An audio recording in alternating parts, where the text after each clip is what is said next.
tous et à toutes et bienvenue sur cette chaîne pour un nouvel atelier. Ce mois-ci, nous allons apprendre ensemble à être original sur le fond. Et oui, c'est un petit peu lié à la vidéo du mois précédent, mais ce sera aussi lié à la vidéo du mois suivant, donc restez connectés.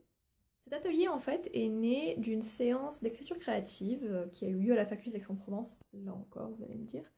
Et c'était une séance où je leur avais demandé en fait, à partir d'une phrase, d'écrire la suite de ce texte et de l'inventer. Problème, l'originalité, c'était pas leur fort. En fait, c'était même un partiel, et je leur avais demandé d'écrire la suite d'une phrase qui était la suivante. Je suis un homme invisible. Sur toutes les copies, j'en ai eu 3/4 qui parlaient d'un homme qui était invisible, et c'est tout. Et puis qui faisait sa vie, machin, tout ça. Certains sont allés un petit peu plus loin que le sens littéral et en ont fait en fait quelqu'un qui était invisible suite par exemple à un décès et donc c'était un fantôme. Bon, déjà c'est un petit peu plus original.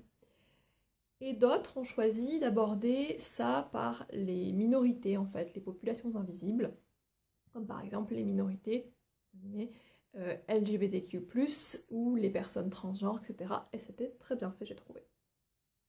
En fait, certaines personnes ont interprété la consigne de manière tout à fait littérale et sont restées vraiment dans le sens direct et concret. C'était pas original du tout et sincèrement toutes les histoires se ressemblaient. La deuxième catégorie de personnes, celles qui ont par exemple inventé le fantôme, sont allées un petit peu plus loin et c'était déjà un peu plus original, mais de manière générale, toutes leurs histoires se ressemblaient aussi. Les personnes qui, elles, ont parlé des populations LGBTQ+, par exemple, ont créé des histoires en fait qui vraiment étaient différentes des autres, et généralement comme il y en avait peu, elles se ressemblaient aussi peu. Je pense que l'expérience personnelle des personnes qui avaient écrit ces histoires-là devait être reflétée à l'intérieur de leur récit, mais ça c'est encore autre chose. Bref, tout ça pour vous dire que pour être original sur le fond, c'est très difficile. Pourquoi? Parce que ça demande du temps, et surtout ça demande de l'investissement, mais aussi du détachement. Moi-même, quand je réponds à un appel à texte, par exemple, j'essaye de me détacher du sens littéral de l'appel à texte.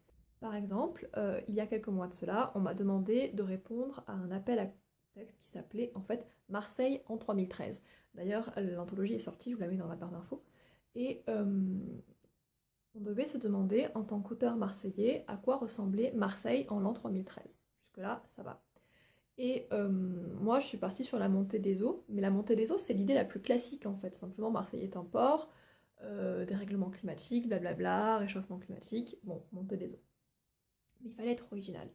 Et pour être original, en fait, j'ai rien trouvé de mieux, entre guillemets, que de partir d'une population que je considérais comme minoritaire à notre époque et qui était devenue en fait plus ou moins majoritaire. Et cette population, c'est la population des personnes handicapées. Dans mon histoire, les personnes handicapées en fait sont devenues des humains augmentés et ce sont en fait qui survivent le mieux aux conditions climatiques. Le personnage de ma nouvelle, c'est Faustine qui est une sirène et qui en fait vit sous l'eau. Elle a une queue mécanique, etc. Donc c'est très steampunk. Enfin voilà, je vous la fais pas.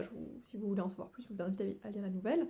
Mais ce qui est intéressant dans cette méthode-là, c'est qu'à chaque fois, je partais de quelque chose de très évident pour aller en fait petit à petit vers quelque chose de moins évident. Et c'est ce que je voudrais aujourd'hui vous montrer et vous faire expérimenter. Il n'y a pas une seule méthode en fait, il y a autant de méthodes qu'il y a d'écrivains déjà d'une part, et ensuite il y a autant de méthodes qu'il y a de textes, donc ça vous fait un sacré paquet de méthodes. L'objectif de l'atelier d'aujourd'hui, c'est que vous puissiez vous créer votre propre méthode à partir des étapes que je vais vous proposer. Ces étapes ne sont pas obligatoires, elles sont simplement là en fait comme repères. Donc on change un petit peu de formule par rapport aux ateliers précédents et on part sur un peu autre chose. Mais c'est bien le changement, c'est synonyme d'amélioration. D'ailleurs, vous avez dû remarquer que enfin j'ai un cadre à peu près fixe et que sûrement, j'espère, vous m'entendez mieux parce que simplement j'ai changé d'équipement en fait pour filmer et que normalement ça doit être mieux, j'espère. On croise les doigts. Donc, pour l'atelier d'aujourd'hui, je vous demande pas de choisir un thème pour l'instant, juste de me suivre et de m'écouter et après vous appliquerez. La méthode numéro 1 pour être original sur le fond, c'est de partir du plus évident pour aller vers le moins évident, exactement comme je vous ai montré tout à l'heure. Quand on demande à plusieurs auteurs de réfléchir à un même thème, on remarque que ce qui revient le plus souvent en fait sont les idées les plus évidentes. Et c'est normal parce que quelque part on a tous plus ou moins un fond culturel commun, un socle culturel, et dans un sens, c'est rassurant, c'est que voilà, on sait où on va à peu près. Le problème, c'est que quand par exemple vous répondez à un appel à texte, c'est difficile de se démarquer partant de là. Et donc, pour aller du plus évident au moins évident, ce que vous devez avoir avec vous, c'est le temps. C'est-à-dire que oui, si vous vous y prenez au dernier moment pour votre appel à texte, il y a des chances pour que vous n'ayez pas des idées extrêmement originales. Ce n'est pas une généralité, évidemment, hein, certains y arrivent. Je ne sais pas comment vous faites, vous êtes des génies créatifs, moi c'est pas mon cas. En fait, pour moi, les idées, c'est comme les plantes. C'est une graine au départ, toute petite graine, l'idée la plus évidente. Je la plante et ensuite il faut que je l'arrose. Et l'arrosage, ça demande du temps. Si on n'arrose pas en une fois une plante, sinon elle crève. Non, on y va petit à petit, un petit peu tous les jours ou tous les 2-3 jours selon les besoins de la plante. Les idées, c'est exactement pareil. Donc ce que vous pouvez faire, c'est dans un carnet ou sur un document Word, quelque part où c'est accessible, et ça je tiens à vous le dire. Ça peut être aussi donc sur votre téléphone par exemple, si vous avez un bloc-notes et que vous l'utilisez. Je vous demande de noter l'idée la plus évidente que vous avez, ou les idées les plus évidentes, et ensuite, par exemple, moi je sais pas, généralement c'est quand je suis en voiture, je conduis, mon esprit est concentré sur ma conduite évidemment, mais de temps en temps, je me dis, ah tiens, ce serait bien ça, pour tel truc, parce que j'ai vu en passant, il y avait des chevaux sur le côté de la route, et je me suis dit, ah tiens, des chevaux dans mon histoire, ce serait super cool, ah, et ce serait super original du coup de, etc. etc. L'arrosage, en fait, il vient de l'extérieur, il vient pas que de vous, c'est-à-dire que les gens par rapport à ce qu'ils vont vous dire, vos expériences, etc., votre esprit va être conditionné à se dire ok, je dois penser à ça, mais ça c'est une tâche de fond en fait l'idée. Et petit à petit, ça va se créer. Et c'est en fait c'est un tissage et il faut faire confiance au temps et à votre quotidien pour ça. Par contre, il faut aussi y revenir de manière consciente, c'est-à-dire que si vous ne comptez que sur le côté passif de cette idée-là, ça va pas fonctionner. Il faut revenir régulièrement. Donc par exemple, si vous avez, je sais pas moi, 2 mois pour écrire une nouvelle, considérez que votre temps en fait de pousse de l'idée, on va l'appeler ça comme ça, vous plantez votre idée au début du mois et à la fin du mois vous devez avoir plus qu'une idée mais un nuage d'idées ou un arbre d'idées. Ça, c'est bien. Et c'est ce qui m'amène à la méthode numéro 2. La méthode numéro 2, c'est le mind map appliqué à l'écriture créative. Le mind map, en fait, en anglais, ça veut dire carte heuristique ou carte des idées, en fait. C'est-à-dire que vous allez partir d'une mind map, donc une carte créative concrète, avec les idées les plus évidentes, etc. Et d'une autre, en fait, qui, elle, sera plus... comment dire, conceptuelle. Vous remarquerez que j'aime bien les concepts, hein. Mais généralement, les concepts, en fait, c'est ce qui donne de la consistance, en fait, à des idées très concrètes. Et c'est le mélange des deux qui crée quelque chose d'original, où votre lecteur aura à la fois des repères qui lui sont familiers d'une part, et des repères qui lui sont bien, pas des repères en fait, des choses qui sont complètement originales et inédites pour lui, et ce qui fera qu'à la fin il se dira waouh, je m'attendais à ça et au final j'ai eu ça et c'était génial. Donc on va créer 2 petites mind maps ensemble pour l'exemple, je vais vous montrer un petit peu. Si on repart sur l'idée de l'homme invisible et du fantôme, j'aime bien le fantôme donc on va partir sur ça. Fantôme ça évoque quoi au début? Alors, du côté concret des choses et du côté évident, ça évoque, excusez-moi je lis un peu parce qu'il y a beaucoup de choses, ça évoque le fantôme, la maison hantée, le drap blanc qu'on se met sur la tête, Halloween, les exorcismes, les spectres ou esprits, la peur et l'invisible. Et encore que là, on arrive un petit peu quand même dans le conceptuel avec l'invisible, mais ce n'est pas un concept, tant que ce n'est pas développé en tant que concept dans votre nouvelle. Et ça, vous allez voir, ce sera l'objet de l'atelier suivant. Mais je reviens à mes moutons, ou plutôt à mes fantômes. La mind map la moins concrète, ce serait d'aborder le phénomène du fantôme en tant que phénomène de hantise. Donc, davantage son effet que sa cause. Vous voyez où je veux en venir? Le fantôme c'est la cause, la hantise c'est l'effet. On est hanté par un fantôme. Donc dans hantise, à quoi je pense moi quand je dis hantise? Je pense à ectoplasme, mais pas juste le fantôme, mais la matière qui est déposée derrière lui. Un peu comme dans les Ghostbusters. On peut être hanté par un souvenir aussi, ça c'est intéressant. Parce que le fantôme il peut être à l'intérieur de nous-mêmes. Ce qui m'amène du coup la hantise comme hantise de la mort par le vivant et vice-versa, du vivant par les morts. Donc on peut en fait inverser le phénomène de hantise.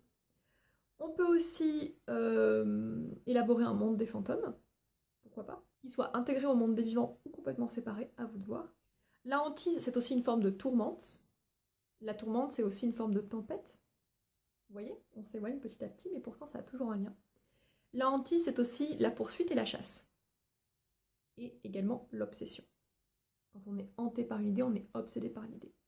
Moi, ce que j'aime bien dans cette mind map, c'est que je me dis, ah, mais si en fait, c'était les fantômes qui étaient hantés par des vivants, et si en fait, on inversait le point de vue de la traque. D'habitude, par exemple, dans Supernatural, on a toujours un fantôme, on a le point de vue des chasseurs qui sont humains et vivants, le fantôme est exorcisé, et paf, c'est la fin de l'histoire.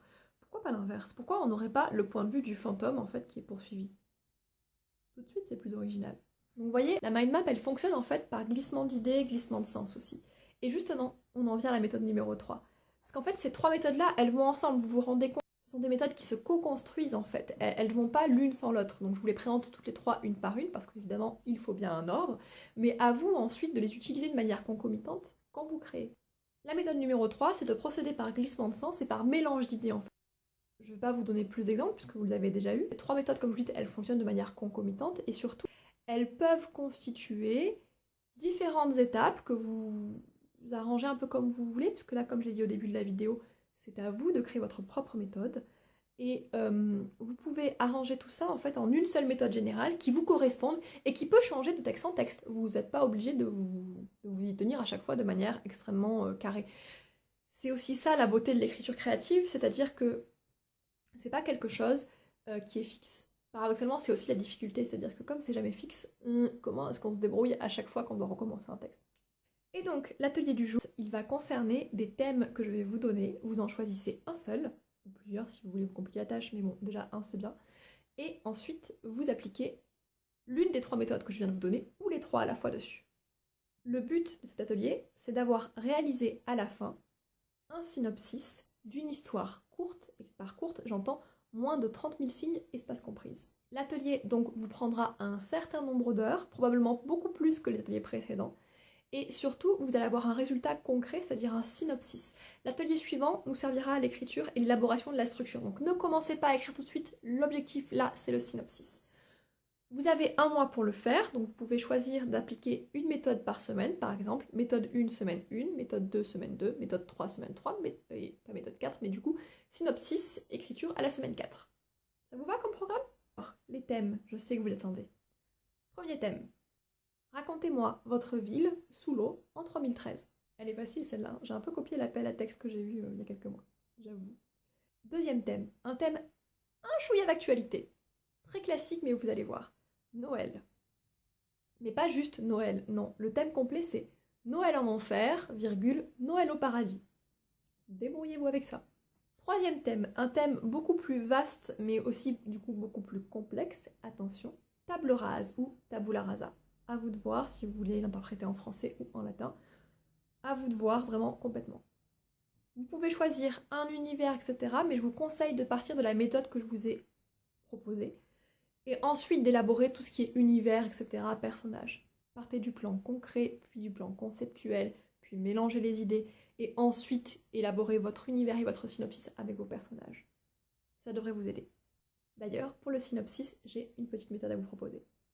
Souvent, il y a des auteurs qui partent du contexte ou de l'univers pour ensuite créer un scénario. Ce qui est bien, mais c'est compliqué, surtout sur des textes aussi courts que ce que je vous propose de faire. 30 000 signes, c'est court. Pour faire court et efficace, je vous propose de partir d'un personnage. Ce personnage a un problème, la nouvelle c'est résoudre le problème.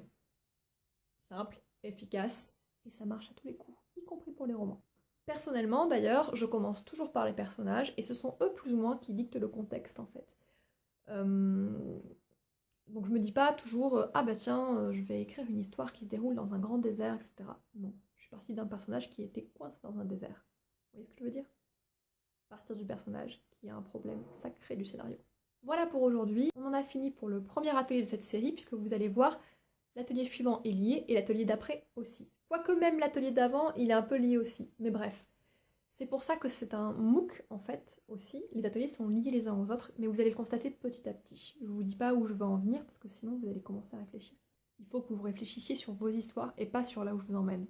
Sur ce, comme on dit dans ma région, bon boudin, puisque bientôt c'est la nouvelle année. J'espère que cet atelier saura vous inspirer et vous apporter des problèmes auxquels vous trouverez des solutions, parce que c'est aussi le but, c'est de vous faire réfléchir sur ça.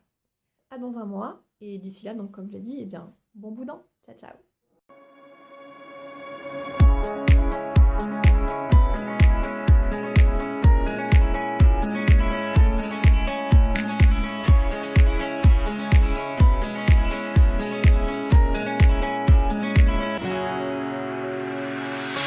The sun lays so brightly up in the summer sky.